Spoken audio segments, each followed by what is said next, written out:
제가 한번 말씀을 드려볼게요. 네. 이사 가셔야 될 이유가 생기셨어요, 갑자기? 대출이 있으니까는 대출이 얼마 정도 있으신데요? 1억 5천 정도 돼요. 1억 5천 전체 대출액이요. 예. 이거 이자 납부하시는데 좀 어려움이 있으신가요? 네, 그렇습니다. 혹시 뭐 은퇴를 하시거나 그러셨나 보네요. 그냥 그 대출을 받고 들어왔어요. 들어올 적에. 아니 그러니까요. 여태까지는 네. 상환을 잘 하시다가 네. 갑자기 이자 내시기가 어려워지셨다는 말씀이세요? 이제 원금하고 같이 상환이 같이 돼야 되니까는. 여태까지는 원금 거치였는데 앞으로는 네. 원금 균할 상환으로 같이 들어가니까 이 네네네. 원리금 납부액이 1억 5천이라고 하더라도 예를 들어서 뭐 네. 3% 이자, 4% 이자 냈다고 하더라도 네. 이거 한 2, 30년 만기로 해가지고 분할 상환 들어가면 원금 네. 한 500만 원 돈에다가 또 네. 3, 4% 이자 내버리면 이게 얼마예요? 한 4, 500만 원 또 되겠네요. 그러니까 최소 한 달에 한 1,000만 원 또 한 달에 100만 원 돈 이상씩 원리금 납부해야 된다라는 말씀이신 것 같아요. 음. 이게 좀 부담은 되실 수가 있을 것 한 같아요. 100만 원 들어가요. 100만 원 정도. 근데 제가 말씀드린 게 어느 정도 맞겠네요, 그러면. 네. 네. 이자는 그럼 비싼 편은 아니시거든요. 네, 한 3, 네, 4%대 이자라고 받으신 것 같거든요. 2.4 100만 원은 안 되고 네. 그 얼마인 거 모르겠네. 뭐 정확한 건 중요하지 않아요. 네네. 어찌됐든지 간에 이 아파트라고 하는 거에 대한 집값 대비해서 네. 우리가 이제 대출 많이 쓰면 위험하다 이런 얘기 많이 하잖아요. 네네. 근데 이 위험한 부분에서 우리 시청자님은 액수가 위험하지는 않아요. 네. 왜냐하면 액수 대비해서 집값이 훨씬 더 비싸기 때문에 네. 집값이 뭐 떨어져봤자 10분의 1 토막 나지 않는 이상에는 1억 네. 5천 정도 대출 끼고 나서 집을 뭐 한 10억 가까이 되는 걸 끌고 앉아 있는 분 입장에서는 전혀 네. 위험할 건 일단 없습니다.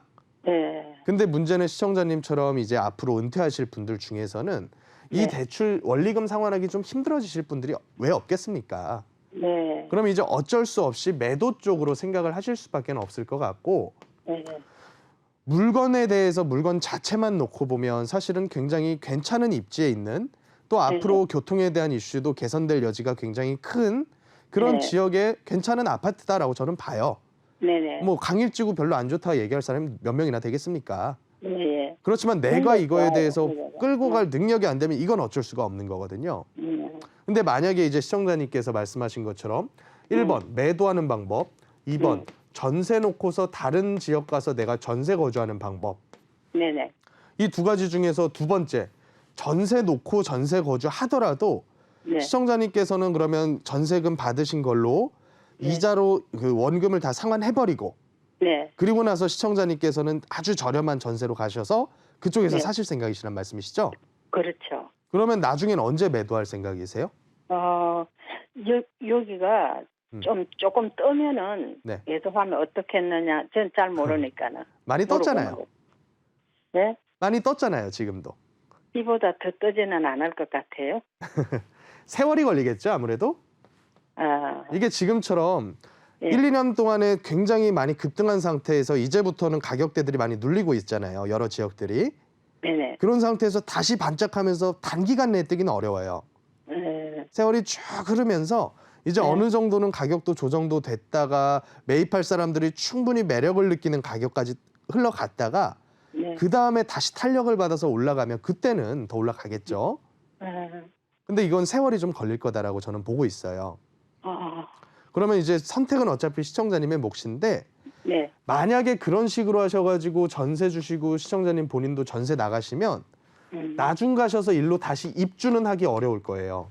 네. 입주는 하기 굉장히 어려울 거고 그러면 앞으로 거주에 대한 양도세 장특공예를 맞추기도 상당히 어려울 거예요. 가격이 오르더라도 어차피 세금 내는 거는 조금씩 더 늘어날 수밖에 없는 상황이 돼요. 그렇게 네네. 되면. 네. 그래서 저는 만약에 시청자님께서 정말로 원리금 상환하기 힘드셔가지고 나가셔야 되는 상황이라면 매도하시고 나서 가는 것도 괜찮겠다라고 생각은 들어요. 왜냐하면 지금 상황 자체가 굉장히 가격대들이 어느 지역이라고 할 것 없이 많이 높아져 있는 그런 상태이기 때문에 네. 매도하기에는 타이밍적으로 봤을 때는 나쁘지 않다라고 일단은 보는데 만약에 매도하게 되면 나중에 다시 서울에서 집을 매수를 하기는 상당히 좀 어려울 가능성이 커요. 그렇죠. 그러면 우리 시청자님의 상황에 맞게 저는 선택을 해야 된다고 보는데 만약에 은퇴하셔가지고 내가 지금 쓸 돈이 없는 상태야. 그러면 아파트에 치중할 게 아니라 거주는 좀 저렴한데 하더라도 소득 만드는 형태의 상품을 일부는 할 필요는 있다. 그 생각을 일단 하고요. 만약에 그게 아니고 나는 먹고 살 건 준비가 돼 있는데 그냥 이것에 대해서 원리금 상환하는 게 좀 어려워서 그것 때문에 정리를 하려고 한다. 그러면 저는 그냥 정리를 하시고 시청자님께서 좀 편안하게 살 수 있는 다른 지역에다가 매수하는 것도 괜찮겠다. 이렇게 생각을 해요. 근데 어찌됐건 다른 전제 조건 다 빼놓고 단순히 그냥 뭐랄까요, 경제적인 부분에 대한 판단만 하자면요. 어렵게 생각할 필요 없이 원리금 100만 원 어렵더라도 낼 수 있으면 내면서 그냥 사는 게 더 낫다고 봐요, 저는.